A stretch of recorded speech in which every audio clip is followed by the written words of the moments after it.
Vamos considerar agora o teorema de Abel. Tá? Vamos continuar com a parte teórica, de fato, da equação linear homogênea de segunda ordem. E, em particular, este teorema que do ponto de vista teórico é importante. Vamos lembrar, então, o contexto no qual estamos. Temos uma equação diferencial chamada de asterisco, tá? Uma equação homogênea, linear e de segunda ordem. As funções P e Q são contínuas, são ambas contínuas em um intervalo J, no mesmo intervalo J, tá? Estão definidas e são contínuas nesse intervalo J, que vai ser importante. Então, lembremos que dizemos que duas soluções dessa equação, y1 e y2, formam um conjunto fundamental de soluções. Um conjunto fundamental de soluções se existe pelo menos um ponto nesse intervalo J, um ponto T0 nesse intervalo J, tal que o Browniano de y1 e y2 nesse ponto T0, faltou colocar aí no ponto T0, que lembre que o Browniano é um determinante, que é igual a isso que está aqui, das funções. Se esse Browniano nesse ponto T0 não é zero. Tá? Chamaremos a y1 e y2 um conjunto fundamental de soluções. Então, o que mostraremos a seguir, e esta é a importância do teorema de Abel, é o seguinte: mostraremos que y1 e y2 formar um conjunto fundamental de soluções é a mesma coisa, tá? Equivalente a dizer que as y1 e y2 são linearmente independentes como funções. É a mesma coisa que dizer que o Browniano de y1 e y2 nunca é zero para todo t nesse intervalo J. Tá bom? Então, essencialmente, o Browniano não ser nulo vai indicar que essas funções são linearmente independentes, tá? Como vetores. Ou seja, uma função não é múltiplo da outra. Para isso, vamos ao teorema 3.2.3, que é o teorema de Abel. O teorema de Abel, que é um matemático norueguês muito importante. O Abel, ele morreu, acho que foi de tuberculose. Teve uma vida foi muito pobre na Noruega no século XIX, e ele morreu muito jovem, igual que o outro matemático famoso, o Galois, que era francês. Mas vamos ao ponto. Temos a equação diferencial e então o teorema de Abel fala o seguinte: para cada par de soluções y1 e y2 que eu tenha dessa equação, existe uma constante C que depende desse par y1 e y2, tal que o Browniano de y1 e y2 calculado em t está dado por c vezes essa exponencial, tá? Onde a constante C depende de cada par de soluções y1 e y2, tá bom? Bom, se esse teorema é verdadeiro, o teorema de Abel, como vamos demonstrá-lo daqui a pouco, em particular, se a função p de t for constante igual a zero, então o Browniano vai ser constante. Tá? Então, sempre que a função p de t for zero, como essa exponencial dá 1, o Browniano vai ser igual a uma constante c. Tá? Por exemplo, se eu tomo esta equação diferencial com coeficientes constantes, que sabemos resolver, nesse caso, p de t é 0 e q de t é 1. A função é constante igual a 0 e constante igual a 1. Sabemos que cosseno e seno são soluções dessa equação, e efetivamente, quando calculamos o Browniano de cosseno e seno em um tempo t, nos dá esse determinante que dá cosseno quadrado de t mais seno quadrado de t, que é igual a 1. Tá? Então, efetivamente, isso demonstra essa observação de que quando p de t é constante igual a 0, o Browniano é constante. Vamos fazer a demonstração do teorema de Abel. Agora, então, nas hipóteses são que y1 é uma solução dessa equação asterisco, tá? Então, se eu derivo duas vezes y1, derivo duas vezes, multiplico p de t por y1, e faço a soma, isso vai dar 0. E a mesma coisa para y2, tá? Porque y1 e y2 são soluções da equação, temos isso. O que fazemos é multiplicamos a primeira equação por menos y2 e multiplicamos a segunda equação por y1, tá? Fazemos isso, aqui vai ter um sinal de menos, e agora multiplico a equação de baixo por y1 e somo. Então, ao somar, tem uma coisa que se cancela, tá? Erroneamente pensei que isso era zero, isso não é zero. que vai ser 0 é o último termo, tá? Mas soma primeiro os primeiros termos aí, bater isso, aí eu percebi que o que é 0 é a segunda coisa. Então, vai ficar, depois de fazer a soma, vai ficar que isto tem que ser 0. Então, mas esse cara que está aí é o Wronskiano, por definição, tá? Eu estou evitando colocar a dependência de t. Tudo isso depende do tempo, tá? Mas esse é o Wronskiano que vamos chamar w de t, porque vamos deixar y1 e y2 fixas, vai ser w de t. E é fácil mostrar que a derivada de essa coisa w de t dá esse primeiro termo. Então, na verdade, o que temos, a equação que temos, portanto, é que w', onde esse w grande é o Wronskiano, mais p de t, w de t igual a 0. Isso é uma equação linear de primeira ordem. E é fácil ver, pelo que nós vimos no capítulo 1, e no capítulo 2 do livro, que a solução dessa equação vai ser c vezes uma constante vezes a exponencial de menos a integral de p de t de t. Tá? Isso pelo que nós vimos no capítulo 2 do livro, é fácil ver exercício e, portanto, chegamos à conclusão de que efetivamente o Wronskiano tem essa forma, tá bom? Que era o que queríamos demonstrar. Bom, então já temos o teorema de Abel. Um corolário imediato do teorema de Abel é o seguinte: se y1 e y2 são soluções dessa equação asterisco, dessa equação linear homogênea de primeira ordem, então o Wronskiano é 0 para todo tempo t em intervalo j, tá? Ou vamos ter uma disjuntiva: o Wronskiano é 0 para todo t em j, ou o Wronskiano nunca é 0 para todo t em j. Não é 0 para todo t em j, tá? O Wronskiano é sempre 0 ou nunca 0. Essa vai ser a disjuntiva que vamos ter como corolário do teorema de Abel, que nos deu essa fórmula, tá? E isso é simples de ver porque esta é a fórmula de Abel, tá bom? Então, se C for 0, esse Wronskiano vai ser sempre 0, tá bom? Agora, observe que essa exponencial nunca é 0. Se P de t for contínua no intervalo J, essa exponencial nunca é 0. É um exercício, não sei se é difícil ou não, demonstrar que essa exponencial não pode ser 0.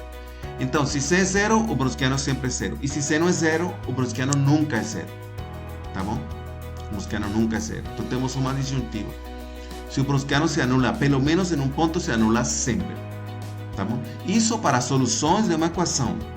Isso não é verdade em geral. Isso é unicamente verdadeiro quando y1 e y2 são soluções da mesma equação diferencial em um mesmo intervalo j, tá bom? Por exemplo,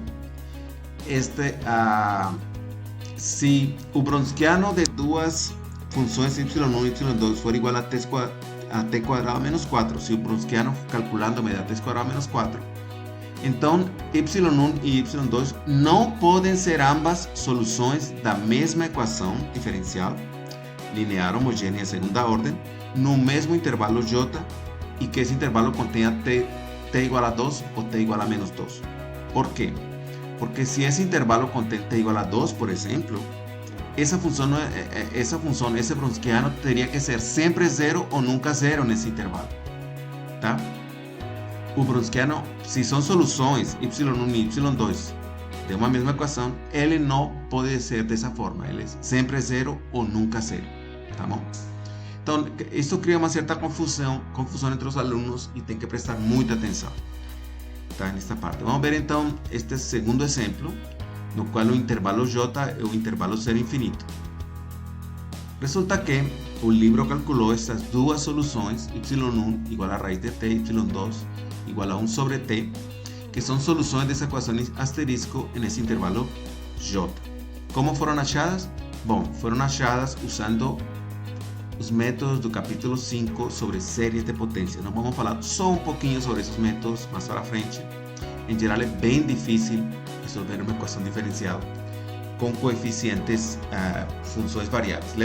Observe que esta equação diferencial pode ser escrita na forma canônica assim, passando a dividir 2t quadrado, tá? 2t quadrado a dividir, então por isso aparece o intervalo j ser infinito, tá?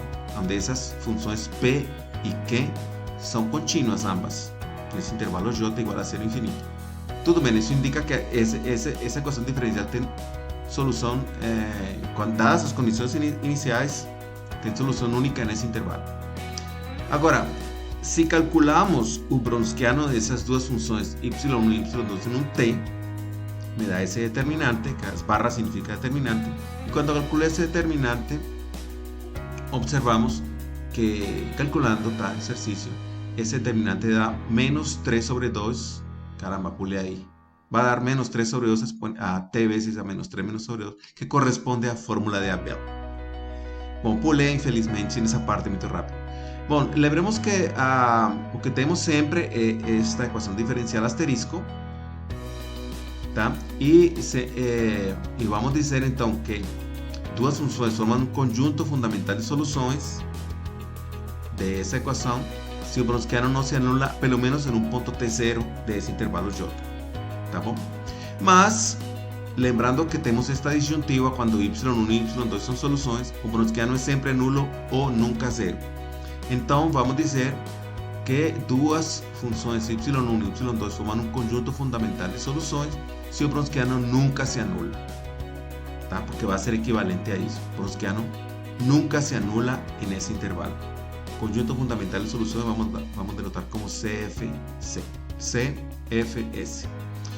Vamos dar a definição agora do que significa que y1 e y2, duas funções, sejam linearmente dependentes, tá bom?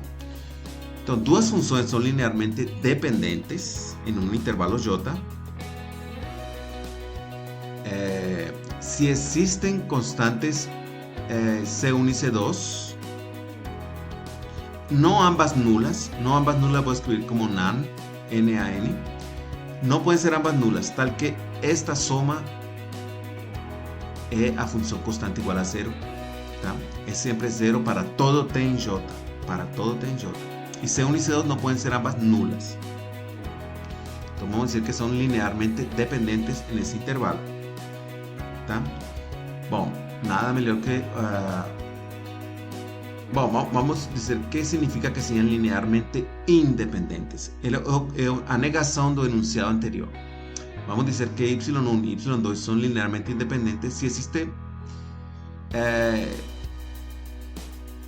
si para todo par de constantes C1 y C2, no ambas nulas, existe pelo menos um ponto T0 em J, tal que essa combinação linear não é zero, tá? Então, existe um ponto onde isso não é zero. Isso vai indicar que essas funções são linearmente independentes. Por exemplo, se eu pego a função y1 igual a 1 sobre t e y2 igual a menos 3 sobre t, essas funções são linearmente dependentes no intervalo J igual a zero infinito. Por quê? Porque eu posso fazer uma soma delas igual a zero. Sempre dá zero. Multiplico por 3 a primeira e somo com a segunda e sempre dá a função constante igual a zero. Então, as funções linearmente dependentes, essencialmente, uma é múltiplo da outra. Quando são linearmente dependentes, uma é múltiplo da outra. As funções são linearmente independentes quando você não consegue uma equação, uma combinação linear, como no caso de cosseno e seno, uma combinação linear que me dê constante igual a zero, tá? Em qualquer intervalo, aqui J não interessa, menos 1 coloquei, mas pode ser qualquer intervalo. Seno e cosseno são linearmente independentes, porque se essa função fosse sempre zero, derivando essa função, se isso fosse zero por contradição, se conseguisse as constantes C1 e C2 tal que isso fosse zero, derivando, eu chegaria num sistema 2x2 com constantes C1 e C2, não ambas nulas, onde isso é 0, 0. Tá bom? Mas isso é impossível, porque essa matriz, a matriz cosseno seno menos seno cosseno, essa matriz tem inversa, porque determinante é constante igual a 1. Se essa matriz tem inversa, ela pode passar a dividir ao outro lado. E então isso implica que C1 e C2 tem que ser ambos zeros. C1 e C2, C1 era 0 e C2 era 0. Isso é uma contradição, porque estávamos supondo que C1 e C2 não ambas nulas, tá? E portanto, como não é possível fazer isso, significa que cosseno e seno são linearmente independentes em um intervalo J, de fato em qualquer intervalo J. Tá? Observen que linearmente dependente e independente não significa que são soluções de uma equação, um conceito separado. Elas não têm que ser solução de uma equação. Tá bom? Bom, voltamos agora ao teorema, na verdade, 3.2.3. Este é um teorema fundamental. Que diz o seguinte: tomamos a equação diferencial, como sempre, uma equação linear homogênea de segunda ordem, P e Q contínuas em intervalo J, como sempre. E então, o teorema afirma o seguinte: y1, pegamos duas soluções, y1 e y2. O teorema afirma: y1 e y2 são linearmente independentes se somente se o Browniano é diferente de zero para todo t nesse intervalo J. Tá? Esse se somente se é equivalência. Ou seja, Browniano diferente de zero significa que essas funções são linearmente independentes. Tá? São linearmente independentes. Então, lembre que eu queria encontrar duas soluções fundamentais e elas geram um plano, fazendo combinações lineares de y1 e y2. Isso me dá um plano de funções. E o operador L leva todo esse plano em zero. Tá? Mas eu queria que y1 e y2, essas funções, fossem LI. Essas funções não podem ser colineares, porque então não teriam plano. Tá? Então, essas funções não serem colineares vai significar que o Browniano não é zero. O Browniano não é zero significa que essas funções não são colineares. Tá? Bom, então temos que demonstrar isso. Então, se essas duas coisas são equivalentes, as negações também são equivalentes. Tá? Então, se negamos o primeiro enunciado, isso tem que ser equivalente a negar o segundo enunciado. O negar o primeiro enunciado é dizer que y1 e y2 são LD. E negar o segundo enunciado significa que existe um ponto onde o Browniano é zero. Tá? Que era nunca zero, agora existe um ponto onde o Browniano é zero. Mas como y1 e y2 são soluções da mesma equação diferencial, se existe um ponto onde o Browniano é zero, o Browniano é sempre zero. Então vamos demonstrar esta segunda expressão, tá? Que são LD, se somente se, o Browniano sempre é zero. Então, para demonstrar um se somente se, temos que ir nas duas direções. A primeira direção, mostrar uma implicação, y1 e y2 são LD. Essa é a hipótese. Significa que existem constantes C1 e C2, não ambas nulas, tais que essa combinação linear é sempre zero. Tá? IE é isto é. Tá? Em geral se escreve IE, isto é. Tudo bem, essa é a nossa hipótese. Que existem essas constantes tal que isso é sempre zero. Mas, derivando essa expressão, então isto é sempre zero também. Temos duas equações com duas incógnitas. Podemos colocá-las em forma matricial, desta forma. Duas equações com duas incógnitas. Tá? Se era verdade que a primeira era só derivando, me dava que a segunda também era zero. Mas, como C1 e C2 não são ambas nulas, isso significa que essa matriz tem que ter determinante zero. Porque se essa matriz não tivesse determinante zero, se o determinante fosse não zero, passaria a dividir ao outro lado. E C1 e C2 teria que ser zero. Ambos. Então, isso mostra que se y1 e y2 são LD, isso necessariamente implica que o Browniano tem que ser sempre zero. E aqui vou falar um exercício, o exercício 10 da seção 3.3. O Browniano de duas funções y1 e y2 é t ao quadrado menos 4 em um intervalo j. Não vou dizer qual intervalo j da rede. Então, elas são LI ou LD. Se elas fossem LD, se elas fossem linearmente dependentes em j, o Browniano teria que ser sempre zero, como acabamos de mostrar. Tá? Mas o Browniano está me dando essa expressão, que não é uma função constante igual a zero. Tá? Portanto, essas duas funções são LD. Tá bom? São LI, perdão. Se fossem LD, o Browniano teria que ser nulo. Então, a resposta às funções são LI. Tá bom? Aqui, não estamos falando... Aqui parou. Bueno, aqui não estamos falando que y1 e y2 eram soluções de uma equação, nada disso. Tá? Vamos demonstrar a segunda implicação. A hipótese vai ser que o Browniano sempre é zero. tá bom? Então fixamos um ponto T0 desse intervalo, e como o browskiano sempre é zero, temos I. Então este sistema, como o browskiano é zero, esse sistema tem uma solução não trivial, ou seja, ambas C1 e C2 não são zero. Como esse sistema tem uma solução não trivial, então pego essa solução C1 e C2 e formo essa combinação linear, tá? Então, o que vai acontecer, é que essa combinação linear vai ser solução da equação asterisco. E 2, que essa combinação linear, essa função φ, vai ser zero a função vai ser zero e sua derivada vai ser zero. Logo, essa φ de t tem que ser a solução constante igual a zero, porque uma equação diferencial tem uma solução única e a função constante igual a zero, ela satisfaz a equação e satisfaz as condições iniciais. Então cheguei a que φ de t tem que ser a função constante igual a zero, porque essa é a única solução dessa equação com essa condição inicial 0, 0. E então chegamos a que esta combinação linear, que era φ de t, vai ser constante sempre igual a zero. Tá bom?